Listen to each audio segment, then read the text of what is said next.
G'day and welcome back to Duckzorly Gaming and our ongoing Let's Play series on Sosnovka Not Extreme, a new map by Johnny Vee. Well, I'll probably not say new by the time you're watching this video, but new enough. Okay, so we were going to transition to the next game day before we did another recording. However, I just wanted to show you a couple of things before we did, which are pertinent to what goes on in this map. Now, first off, what we will do is I have changed over the geo, so we are now running the Ukraine geo mod. Everything seemed to work okay, so we should be good to go. It didn't affect any of our fields or anything else like that, or animals, so we're right to go. So we are running that geo now, so that's all well and good.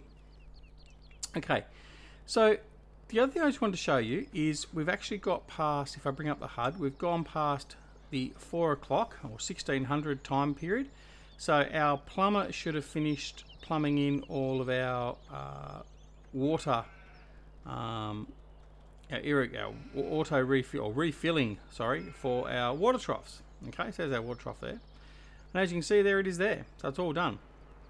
Now the water trough is at 98% at the moment, so it doesn't give us an option to refill it at all. Okay, so we can go over and do the pigs and the sheep, and that should give us an option to refill it, which we'll do in a second. But before I go over there, I do want to show you something else. Now remember, in the first episode I did mention the fact that when we have rainfall, it will automatically refill the water troughs. So depending on the amount of rainfall, depends on how much it refills your water troughs. It might only be a little bit of rain, so you only get a little bit in the trough. But remember, in the transition from our first game day to our second game day, I said we had some rain overnight. Now, if we pull up the animal sheet, you'll notice here for the pigs and the cows, there's 30 litres of water in the water trough. That is from the rain. Okay, so the water's not been hooked up. We haven't filled up the trough at all yet. So that is just purely from the rain. Okay, so just shows you that what we said is true, and that what GTX and Johnny have put onto this map definitely does work as intended and as advertised. So no claims of misleading advertising from here. Alright, so now we have a look at the cows. We're over here. Here's our water trough. Okay, so we've now got the outlet pipes there on the end of the trough, and then here's our valve to turn it on and off. So come up here, and as you can see on our HUD, it now tells us that we have R to fill the water trough, and it tells us that the fill level is at 2%, so 30 litres, which is what we said before. So we're going to press R, and then look at that. So it fills up the water troughs. Obviously it's not going to take very long because there's no animals, so we haven't got much to do.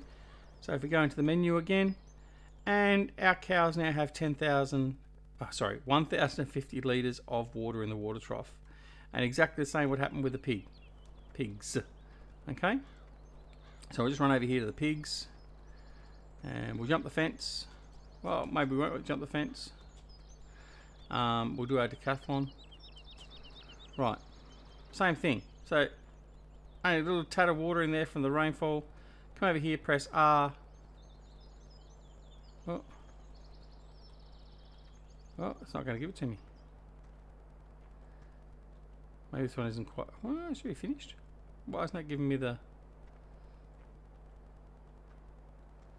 It's interesting. Alright. Not let me do it.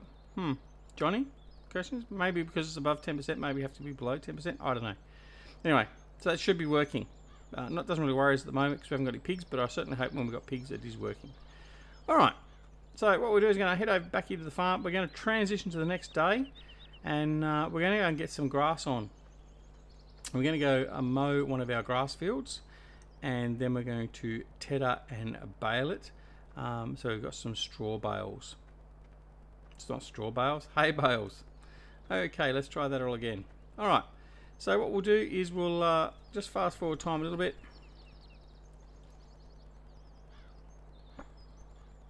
Right, there we go, and now we'll skip night. We'll go to dawn. It's pretty much the same as morning. We just don't want it to be so dark that we can't do anything. And we got a bit more rain. Alright. So what should happen now is the sheep, which were at, what, 98% or something, they should now refill a little bit more. from the rain. And there we go. Alright. Oh, we got some chickens died. I didn't look after the chickens. Oh well. That's alright. We'll restock the chickens later. Oh dear. I'm waiting. Right, there'll be a message from Farmer Klein and Reefy. Anyway. Alright. Just looks like we've got chicken for dinner tonight. Alright. Now, obviously with the rain we can't go and mow the grass. So, we're going to have to go forward a little bit, I think. There's nothing else we've really got to do at the moment. We'll have a look at the status of the farm. Oh, you can see there. So with the rain, we had 30 litres of water in there for the pigs. Now we've got 45. Okay, so it's definitely working as intended, which is fantastic. Not that I would rely purely on the rain to keep your animals well watered. All right. So as we can see, we have all our grass around the whole area, the whole community area is ready to be mown. So we can go and actually pull up grass anywhere. But we're going to do this field down here. This is our grass field. The grass you can see. Grass field 3 is what we're going to work on. So now we've got barley and wheat in here. So that means we can get our flour mill up and running to make some money as soon as that comes in. We'll get some straw from here, which means we can get our biogas running. We can also get our that will then also then let us get the digestate separator working, which means we start getting our fertilizer, dry fertilizer, liquid fertilizer, dry fertilizer, and fuel biogas. And then we've got the corn. So what we will probably do with the corn, we might just cut that into chaff, and we'll use that over in the biogas to get that going. So that's most likely what we'll do with this first batch of corn. So now it's just a matter of waiting for the rain to clear off. So in doing so, we'll just fast forward time a little bit and let that go. Now if we have a look at the animals, there should be a bit more water in there again now. So we're up to 60. So it is significant enough that it actually could make a difference with a good rainfall overnight. But yeah, I certainly won't be relying upon that. Besides which, with this wonderful plumbed watering system now that's available to us, we don't have to worry about that either. Alright, let's really fast forward because not much we can do. We can't mow any grass until not only does it stop raining, but also the grass is dry.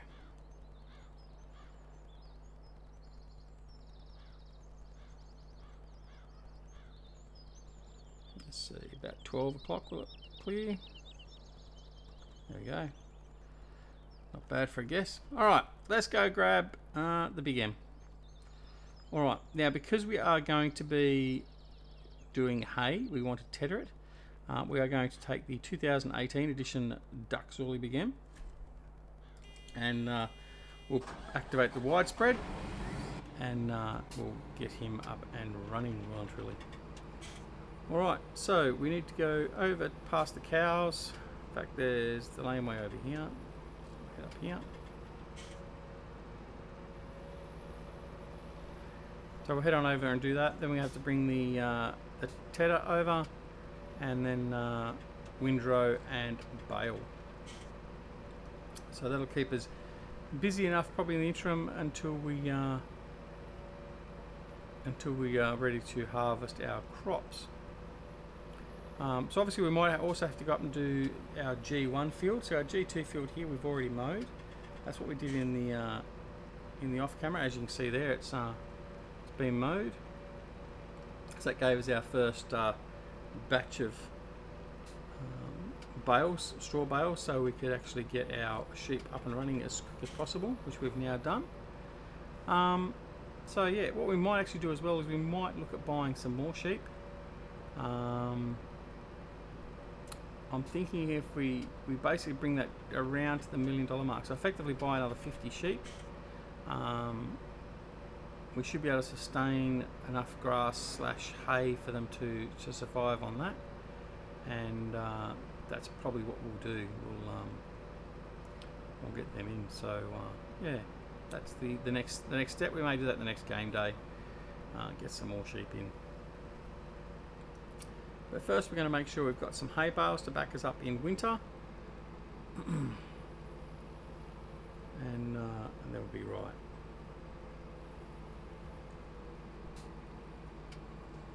So basically this field, between what we've got here and around the rough, we should effectively have more than enough. Alright, so I'm going to open the mower flaps so we can do the widespread. So they're opening up. As you can see now, you can see in there, you can see the, what do you call it? Can't think of it. Can't think of the name. The spindle that actually throws the grass out. But anyway. Alright, so here we go. Turn on our big M. And away we go. Alright. Back doing what we love. Now look, I know everyone gets bored with it. And yes, I do push the big M to a part of the board of the grass type persona. And yes, I do get bored with it sometimes. That's why we have many different ways of dealing with our grass. But this unit just can't be beat at the moment. It's just apart from the abomination, but I just can't be bothered setting the abomination up for this one. So we're just going to stick with the big M, either edition, the 2017 edition or the 2018 Duckzorly.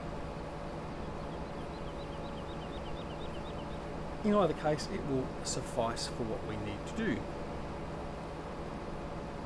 It was wonderful that Andy got this fixed because, I mean, Giants promised, I think it was what, 2 patches ago? I mean, Andy will probably correct me if I'm wrong. 2 patches ago basically said they would fix the issue that was causing it not to work. 2 patches later they didn't fix what they said they were going to fix.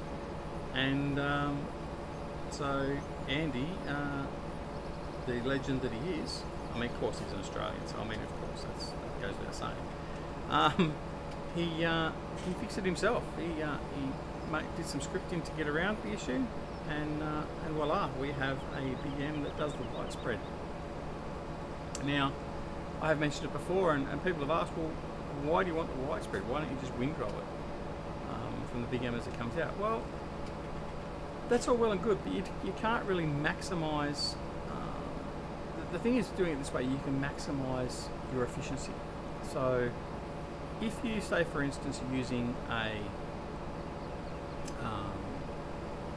if you're using the windrowed version and you're running around, you've got to tether it, maybe have to windrow it again because it can sort of make the windrow a bit messy.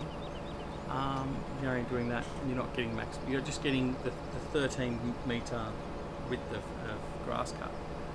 Whereas if you were to do the widespread and you mow all the grass, then you come in and you tether it with, say, what is it, a 15 metre tether, I think it is. I can't remember, one of the bigger tethers.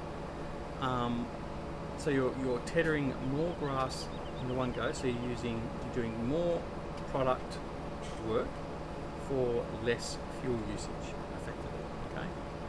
So if you only used a 6 metre tether, you're going to use more fuel. I mean, that sort of stuff is quite logical. As I'm missing the edge. But if you brought in, say, for instance, you did the biggest tether you've got, and then you bring in the Swadro 2000, so the 19 metre, I think it's about 19 metre width windrower, then you're going to catch a lot more grass into a windrow. Then when you are coming around and baling it or collecting it, you don't have to do as many runs. So you're saving fuel and equipment wear on your baler and your tractor and or your unloading wagon. So at the end of the day, it becomes more efficient. So that's basically it. I mean, it's purely an efficiency thing. The practical aspect of it in the game, well, really it makes no difference because you've still got to take the windrow, the tether out. You then got to take a windrower out, and then you've got to take the baler out, or the loading wagon. The only difference that obviously would be if you use the other version of the Big M and you windrow it. If you're not getting, certainly if you're not going to be getting hay, the best way to do that is either put the loading wagon on the back of the Big M with the extended hitch, or ultimately the baler, and you don't have to worry about following around with another tractor. That's the advantage with that. Now this can also take, it's got a PTO on the back and it can hook up to some attachments and stuff like that, but it just doesn't look right because it's impacts with the mowers and all that sort of stuff. So I'm probably not going to use that at all because it's just doesn't look, I mean, not that I'm into ultra realism, but it just, when it looks really silly, you just don't do it. And there's a certain class mower that was brought out, the farmer client put me on, and it just looks and operates as being very, very, very generous. So yeah, so we just wait to it. So what we'll do is we'll put it in wide mode, we'll mow our grass, and then we'll either windrow it into grass windrow, or we'll tether it and then windrow, and then deal with it as hay. So that's it. Anyway, so yeah, it's horses for courses, I guess. But at the end of the day, if you really looked at it from an operational standpoint, doing it that way, or doing it this way, and not doing it with the windrow, would be a more efficient way to do it. Particularly just for hay. I mean, for the grass, it doesn't really make much difference. But for doing the hay, then yeah, it's more efficient with less maintenance costs and lower fuel costs because you're not using as much of the road machinery to actually bring it in and process it. Anyway. But either way, it doesn't matter. We just like mowing the grass.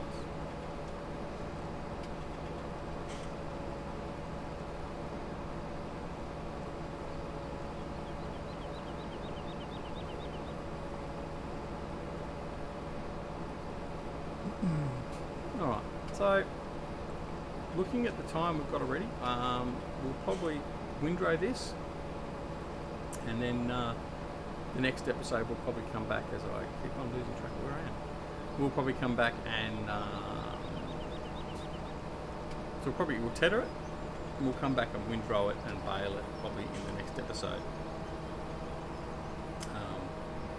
We're on now, we're on the 3rd day of early spring, so we've still got plenty of time. We're running a 9-day season, as I said before, we're running a 9-day season with the Scandinavian Geo. We did have a look at that briefly. Have a bit more of a look at that in detail actually when we finish this field, just to go through our cycle of what we've got to look at, because it has changed a little bit from what the German Geo had. But yeah, so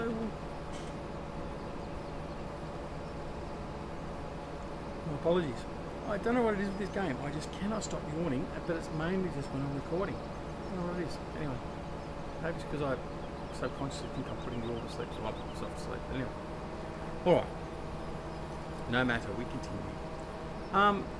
Yeah, so we'll have a quick look at the Geo and look at the cycles we've got to deal with, because it does sort of change your planning a little bit, because obviously you've got to plan around when you can reseed, when you can fertilise, when you bring the crops in. Particularly when you start having a bigger farm, you sort of have to really sort of plan.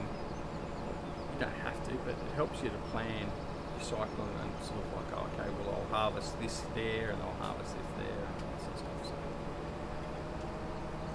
So need to be aware of it.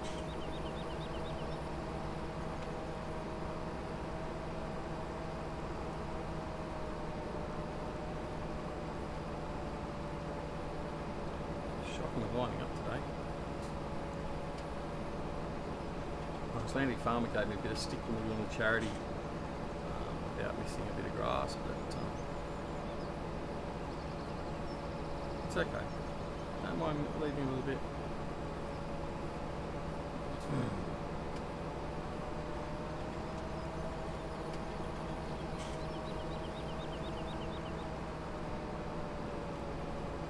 I could always just put the GPS on, but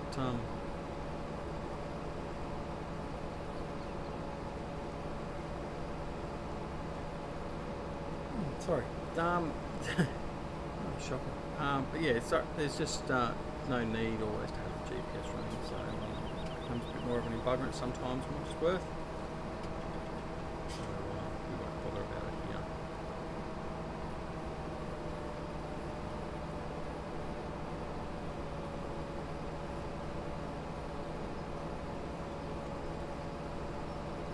So what we might have to look at doing, we might have to I think we might have to get some feed out of the silos, and we've got to put some in the seed makeup, but take some over to chickens and make sure that we don't lose any more chickens. Not that I've really looked at the chickens as yet, but I guess we don't want to lose any more. We've lost 3.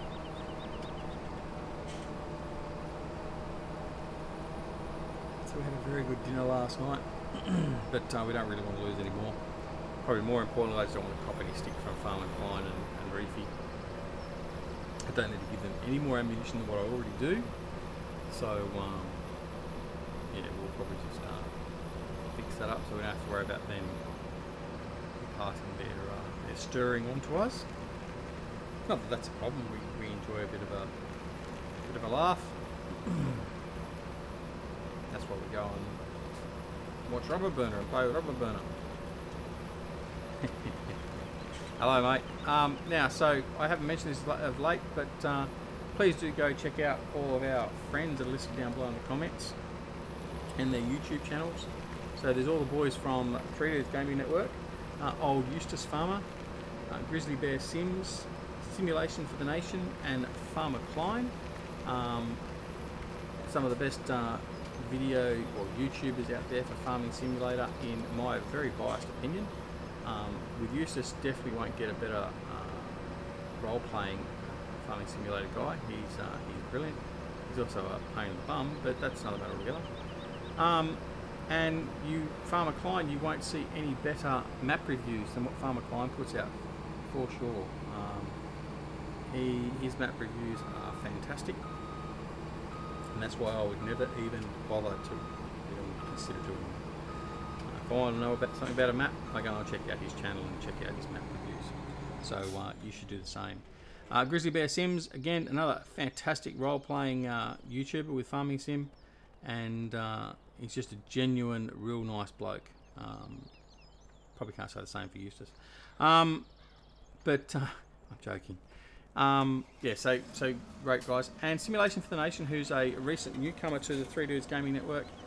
He's one of our multimedia partners, and he puts out some really great content as well, particularly his interviews, of which he's done recently with Eustace, and I don't know where I'm going, and also Peter J. Modding and a few others. So go check his channel out as well. And then of course there's also those that are still part of 3D's Gaming Network and also part of PCSG. So you have Rubber Burner. Rubber Burner's a good egg. We have a lot of fun stirring each other up, and he's got a good sense of humour, and certainly likes to give and take a bit of humour. Got a lot of time for Rubber Burner in that regard. It's yeah, good fun. And Doughboy 2913. Again, another great. You see him playing with Rubber Burner a fair bit. Rockhound from Rockhound Modding. Reefy 1952, otherwise known as Meerman. Our good friend Mike. He's always lurking around here somewhere. And of course, there's a whole pile of others like Icelandic Farmer and all those sort of guys that are great YouTubers and great personalities in their own right. And you can't go wrong with watching any of their channels. So please certainly go and check out the list that's down below.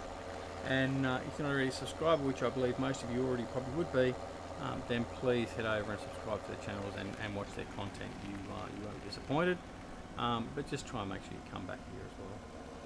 It may not be the same quality, but I do like you. Alright, so let's unfold the tedder.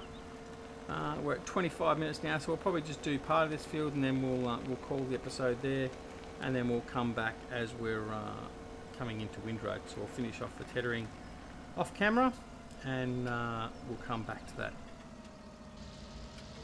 in the morrow, game day morrow, most likely. Alright. So there was also a new, I think it was a Duckzorly windrower on the mod hub, which I haven't looked at yet. I have downloaded it. We'll have to have a look at that one and see how that goes as well. I think it's very similar to this one. I mean, most of them are just reskins, but in fact it may even be the same one, I can't remember. But yeah, so keep an eye on the mod hub. There's always some new drops coming out. There's been a couple of drops this week, well, this week when I'm recording, So keep an eye on it, and definitely sort of make sure you definitely leave a like for those modders that actually mods you actually use and maps and all that sort of stuff. It does make a difference, and we certainly do need to show our appreciation to the modders, and that's one certain way to do so. So doesn't mean you have to give them a 5-star. If you think it's a nice mod and it's okay, but it's not perfect for whatever reason, fine, give them 3 or 4 stars, but just at least give them something. Like don't just take the mod and just leave it at that. Give an indication, and then that way they are further encouraged to come back and continue on their hard work. And for a lot of them, it is a lot of hard work. I mean, you look at the amount of hours that go into some of these mods and some of the maps. So definitely please go and do that. Also, don't forget that this map is exclusively available on PCSG. The link for the map and also the PCSG website is down below. You do need to register to download from PCSG, but the registration is free, there's no obligation, and you are joining a great community. And while we're talking about joining great communities, come over and join the 3 Dudes Gaming Network. Again, it's another free to join community. Great bunch of lads in there, great bunch of banter, and some good info can be shared. And I mean, we're all there to help each other out, so please feel free to come over and join us there and say g'day, or say hello to those that aren't inclined to use the Australian vernacular.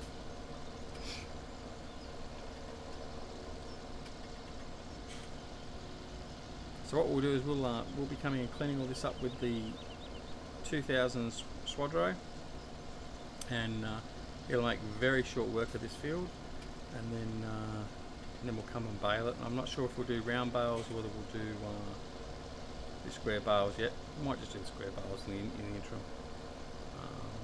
but we'll decide that when we come to it. It doesn't make really that much difference.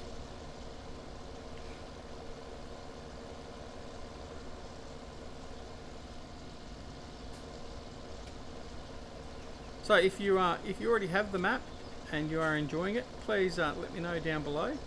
Let me know what you like most about it. I know Johnny Vee, I don't know if he'll actually be watching it religiously or anything like that, but I know he has seen the first video at least. So leave your comments down below, and he may well read your comments, and if you find something or have a suggestion, he may well look at incorporating that in any update or any new map that he may do in the future. But or if it's just a general hello, thanks Johnny, or whatever else, feel free to use the comments below for that as well. And if he, irrespective of whether he watches it or not, I'll certainly pass on your comments to him. He's a wonderful bloke, and it is a pleasure to be playing his wonderful map, and I'm very glad that I've done so, and I must go back and have a look at his Sosnovka Not map now, which was the map that he put out previous to this, as I still haven't had the time to go and have a look at that, but I will do at some stage. Alright, so with that being said, we're basically at the 30-minute mark now, so I don't want to go over, and so what we'll do is we'll call it there, and we will look forward to having you back here on Sosnovka Not Extreme when we next return. And again, please leave a comment if you of how you're going with the map, and if you've got the map and whether you like it or not. For those that have liked the episode, please press that like button. For those that have disliked, including the phantom disliker, feel free to click away. I would ask, not that it actually means anything, it'll get through any brick walls or heads, to leave a comment as to why you don't like it. I've got a thick skin, it's not a problem, it's just like water off a duck's back. So let me know. And of course, if you're not already a subscriber to the Duckzorly gaming channel, then please consider and feel free to subscribe and join us and our little community, and we certainly would appreciate having you with us, and I hope you can enjoy some of the gaming experiences that we're having, particularly here on Farming Simulatr 17 and Sosnovka Not Extreme. So until the next time we're back here at Sosnovka, this is Duckzorly Gaming, wishing you a wonderful morning, afternoon, evening or night, no matter where you are in the world. Take care of your loved ones and yourselves, and we shall see you again very, very soon. Thanks very much for watching. See you later. Bye.